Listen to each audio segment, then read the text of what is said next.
이렇게 로마서 2장에 기록된 이 말씀을 통해서 하나님께서 주시는 은혜를 우리가 함께 나누기를 원합니다. 바울은 지금 이 로마서를 통해서 죄인들이 듣게 되어지는 기쁜 소식, 이 복음이 무엇인가 하는 것을 지금 설명을 하게 됩니다.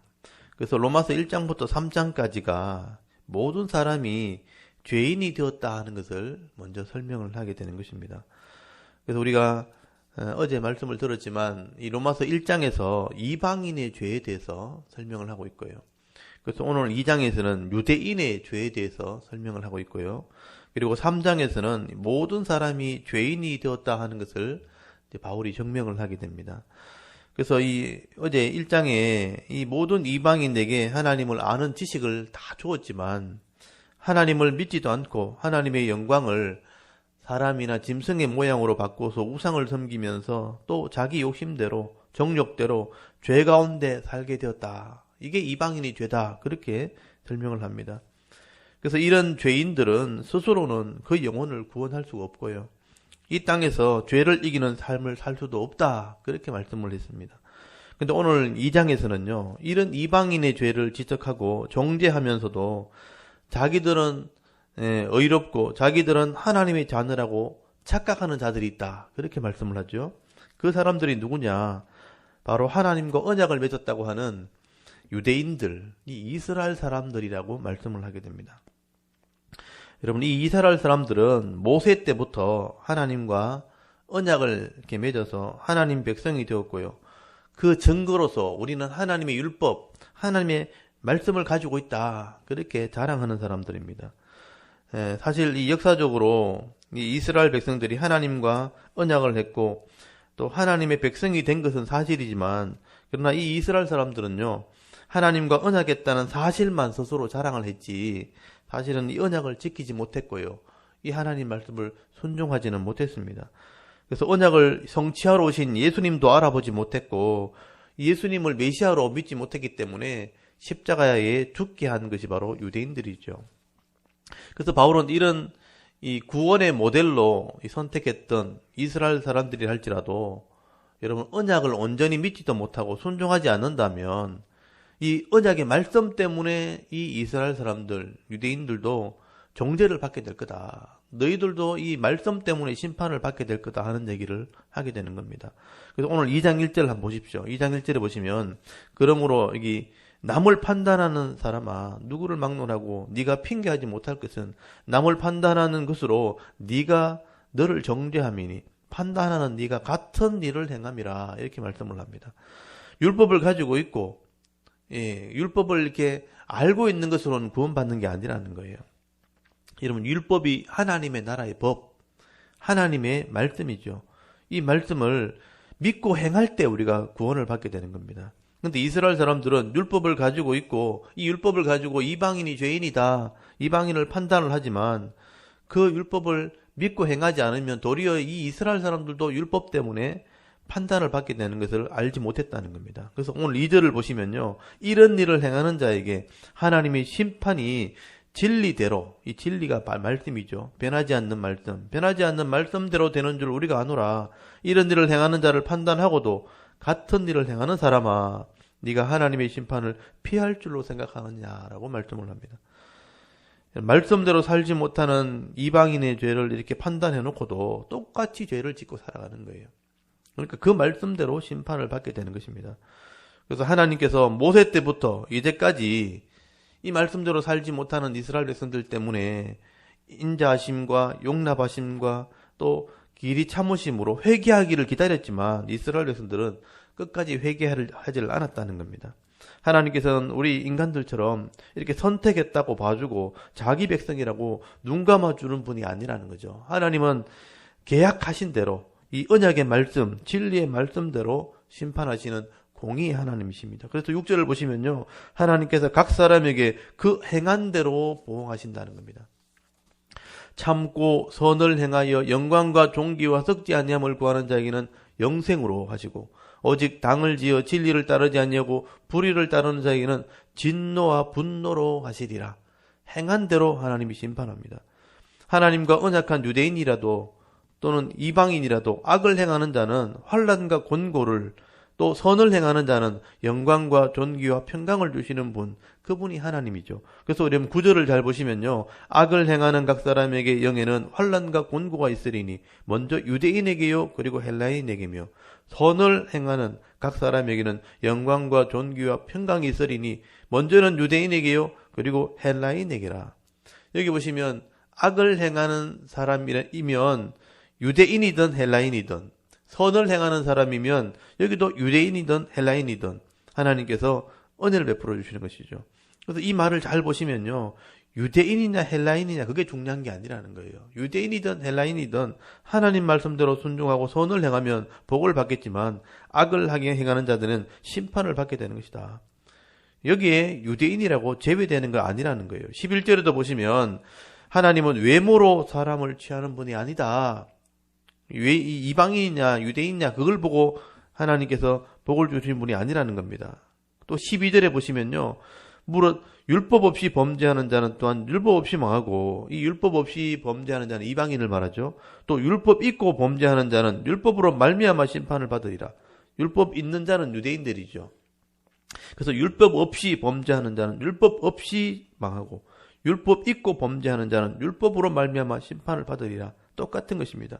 유대인이라 할지라도 율법을 가진 것만으로 구원받는 게 아니죠. 그 율법을 깨닫고 행함으로 구원받는 것인데, 그 율법을 깨닫지도 못하고 행하지도 않는다면 유대인으로 태어나는 것은 아무런 의미가 없는 거죠. 똑같이 심판을 받는 겁니다. 도리어 이방인이라 할지라도요, 여러분 그 마음에 양심의 법을 주셨는데 이 양심의 법이 율법의 요구를 이루어 살게 된다면 그 사람이 도리어 구원받게 될 거다. 여러분 이 말씀은 굉장히 중요한 말씀인데, 여러분 14절 한번 보십시오. 율법 없는 이방인이 본성으로, 우리 심정에 있는 본성으로 율법의 일을 행할 때에는 이 사람은 율법이 없어도 자기가 자기에게 율법이 되나니, 이런 이들은 그 양심이 증거가 되어 그 생각들이 서로 혹은 고발하며 혹은 변명하여 그 마음에 새긴 율법의 행위를 나타내느니라. 여러분 이방인이라 할지라도 그 양심의 법이 하나님의 말씀을 깨닫고 행한다면 유대인보다 낫다는 겁니다. 그래서 구원받을 수 있다. 이방인도 하나님의 법을 양심으로 따르는 자가 있으면 구원받을 수 있다는 겁니다. 그런데 그렇게 될 영혼이 없어서 망하는 것이죠. 그렇기 때문에 이 유대인들은 이방인에게 자랑할 게 하나도 없는 거예요. 그래서 17절에 보시면 율법을 자랑하고 행하지 않는 유대인들은 똑같이 죄인 취급받는다. 17절에 보시면요, 유대인이라 불리는 내가 율법을 의지하며 하나님을 자랑하며 율법의 교훈을 받아 하나님의 뜻을 알고 지극히 선한 것을 분간하며 맹인의 길을 인도하는 자요 어둠에 있는 자의 빛이요 하며 자랑한다는 겁니다. 20절에도 보시면요, 율법이 있는 지식과 또 율법에 있는 지식과 진리의 모본을 가진 자로서 어리석은 자의 교사요 어린아이의 선생이라 스스로 믿는다는 거예요. 스스로 자랑하는 겁니다. 하나님의 율법을 가지고 있으면서 우리는 맹인의 길을 인도하는 사람이다, 어둠에 있는 자의 빛이다, 어리석은 자의 교사다, 어린아이의 선생이라 이렇게 자랑하지만 하나님의 율법을 행하지는 않는다는 거예요. 그게 유대인들의 됩니다. 그래서 21절에 보시면요, 그러면 다른 사람을 가르치는 네가 네 자신은 가르치지 아니하느냐, 도둑질하지 말라 선포하는 네가 도둑질하느냐, 간음하지 말라 하는 네가 간음하느냐, 우상을 가증히 여기는 네가 신전 물건을 도둑질하느냐, 율법을 자랑하는 네가 율법을 범함으로 하나님을 욕되게 하느냐, 이렇게 책망을 하고 있는 겁니다. 그래서 바울은요, 겉으로 드러난 유대인이라 할지라도 할례를 행함으로 이렇게 율법의 표를 하는 것, 그것만으로 구원을 받을 수 없는 것이다. 그래서 25절에 또 보시면요, 내가 율법을 행하면 할례가 유익하나 만일 율법을 범하면 네 할례가 무할례가 되느니라. 율법의 의미를 깨닫고 순종하면 할례를 행하는 것도 유익이 되겠지만, 여러분 율법을 행하지도 않고 믿지도 않고 순종하지도 않으면서 자랑만 하는 것은 유대인에게는 아무런 의미가 없다는 것입니다. 율법을 지키지 않는 이방인과 다를 게 하나도 없는 거예요. 그래서 이런 바울이 28절에 보시면요, 이 말을 합니다. 무릇 표면적 유대인이 아니요. 이 표면적이라는 것은 겉으로 드러난 것 이런 뜻이거든요. 겉으로 드러난 유대인이 아니요. 표면적 육체의 할례가 아니니라. 오직 이면적 유대인, 드러나지 않는 유대인, 이방인을 말하죠.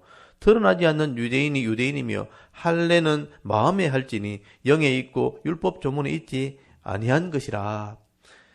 그러므로 바울은 유대인이라 할지라도 혈통을 자랑하고 할례를 받았다고 육신의 증거를 자랑하는 것은 구원에는 아무런 영향을 미치지 않는다는 것입니다. 진짜 구원은 마음에 받는 것입니다. 마음으로 할례라는 게 잘라낸다는 의미거든요. 마음으로 죄를 잘라내고 성령을 통해서 예수 그리스도의 십자가와 부활을 믿게 되어질 때 우리가 죄 사함 받게 되는 것이고, 그 죄 사함 받게 되었을 때 우리가 구원을 받게 되는 것입니다. 그러므로 유대인들은 이 과거에 하나님과 언약한 사실만 가지고 구원을 받았다고 교만하지 말고 하나님 말씀을 통해 예수를 바로 믿어야 된다. 예수를 바로 믿어야 구원받게 된다는 것을 말씀하게 되는 것이죠. 오늘 우리가 이런 유대인의 이런 헛된 자랑을 보면서 여러분, 우리 기독교인들이 똑같은 실수를 할 수 있다는 것을 우리가 알아야 됩니다. 우리가 예수를 믿는 가정에서 태어난 것만으로 구원받았다고 생각하면 안 되는 것이죠.